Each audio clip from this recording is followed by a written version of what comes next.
दोस्तों यहाँ पर आ चुका है आप लोगों का पेपर, वो भी हिंदी कक्षा 11वीं एमपी बोर्ड वार्षिक पेपर। दोस्तों आप लोगों की एग्ज़ाम जो है यहाँ पर आपकी डेट भी आ चुकी है, सब कुछ हम आपको बताएंगे।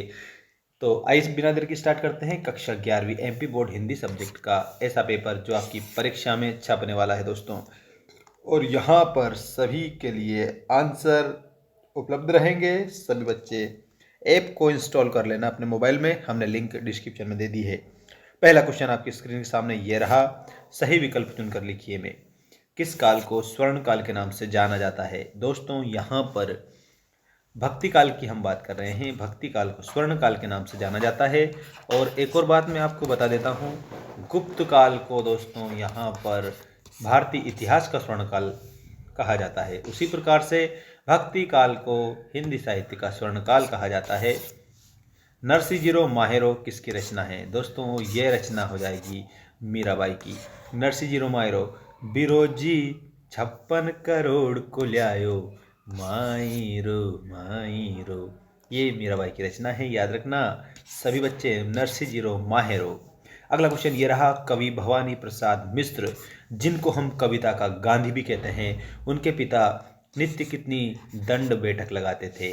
तो दोस्तों यहाँ पर 260 आप याद रखेंगे, दंड 260 करके, ठीक है, ये आप लोगों को आंसर याद रखना है। इसके बाद में दोस्तों ये रहा अनुभाव। अनुभाव के कितने भेद होते हैं, तो इसमें आपको 4 भेद बताना है अनुभाव के, ठीक है।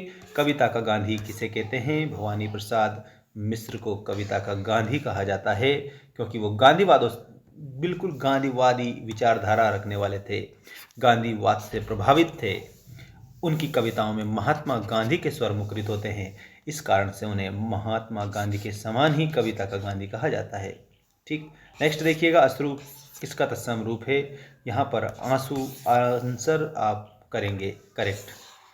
इसके बाद में दोस्तों रिक्त स्थानों की पूर्ति कीजिए में पहला क्वेश्चन आपकी स्क्रीन के सामने आ चुका है। और ये रहा, राजस्थान में मीठे पानी के लिए बनाई जाती थी। तो राजस्थान में मीठे पानी के लिए कुएं बनाई जाती थी दोस्तों। और दोस्तों यहाँ पर आपको खालिस्तान में कुएं लिख कर आना रहेगा, तो आप लोगों का यह करेक्ट आंसर हो जाएगा। चंपा काले काले अक्षर नहीं चिन्ह थी, किसने लिखा है, कवि त्रिलोचन ने लिखा है। वह लड़का गधा है, इसमें शब्द शक्ति लक्षणा है, बिकॉज लड़के को लक्ष्य करके बात कही गई है, तो इसमें लक्षणा आप आंसर करेंगे। इसके बाद में दोस्तों ये रहा, रचना के आधार पर वाक्य के भेद हैं। तो रचना के आधार पर वाक्य के कितने भेद हैं, वाक्य के रचना के आधार पर 3 भेद होते हैं, ठीक। क्रिया की विशेषता बताने वाले शब्द क्या कहलाते हैं, क्रिया विशेषण कहलाते हैं। दोस्तों यहाँ पर आप लोगों को क्रिया विशेषण बताना रहेगा। इसके बाद में जो बिना वेतन काम करे कहलाता है, दोस्तों उसे अवेतनिक कहते हैं, जो बिना वेतन काम करे। इसके बाद में यहाँ पर सेवा सदन दिया है तो प्रेमचंद लिखेंगे, परिमल दिया है तो निराला लिखेंगे। कहानी का मूल तत्व दोस्तों, इसके आगे कथानक आएगा, कथानक आप आंसर करेंगे इसमें, ठीक है। और इसके बाद में नेक्स्ट जो है ये आपका क्वेश्चन, कवि दुष्यंत कुमार का जन्म। दोस्तों इसमें 1933 में और त्रिलोचन का जन्म 1917 में। बांस का पुल, इसमें आपको सर्वेश्वर दयाल सक्सेना लिखना है, जो कि हमने ऊपर आपको बता रखा है, ठीक है। इस जोड़ी के रूप में यहाँ पर ये लिखा है सर्वेश्वर दयाल सक्सेना। इसके बाद में सत्य असत्य लिखे वाले जो क्वेश्चन हैं ये आपकी स्क्रीन के सामने टपक कर आ चुके हैं। ये देखिएगा, साय में धूप गजल संग्रह है, बिल्कुल सही बात है। दोहा छंद मात्रिक छंद है, ये भी सही बात है। विदाई संभाषण सत्यजीत राय की रचना है, ये असत्य है। जो कभी ना मरे उसे अजर कहते हैं, तो ये असत्य है, क्योंकि जो कभी ना मरे उसको बोला जाता है अमर, ठीक है। कबीर भक्ति काल के कवि नहीं थे, ये भी आपका असत्य हो जाएगा। और उसके बाद में ये रहा लास्ट वाला, इसमें हिंदी भाषा की लिपि गुरुमुखी है, ये असत्य है, क्योंकि हिंदी भाषा की लिपि है देवनागरी, ठीक है। अब हम आगे बढ़ चुके हैं, बहुत ज़्यादा आगे बढ़ चुके हैं। आपके लिए देखिएगा, ये क्वेश्चन नंबर 5 आपकी स्क्रीन के सामने आ चुका है, जिसमें कि आप लोगों को दिया है रीतिकाल के समय अवधि तो 1700 से 1900 तक। मुक्तक काव्य के भेदों के नाम, पाठ्य मुक्तक, गेय मुक्तक। रजनी नामक पाठ की लेखिका मन्नू भंडारी। और काव्य की आत्मा रस को कहा गया है रस्यते इति रसः।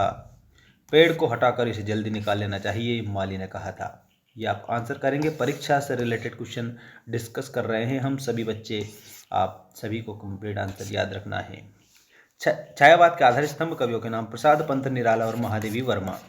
ठीक, प्रसाद मतलब कि जयशंकर प्रसाद, पंत मतलब कि सुमित्रानंदन पंत, ठीक है, निराला मतलब कि सूर्यकांत त्रिपाठी निराला, और महादेवी वर्मा सब पर भारी महादेवी वर्मा हमारी। ठीक है, अब हम नेक्स्ट वीडियो में मिलते हैं। आप सभी स्टूडेंट्स को टाटा बाय बाय।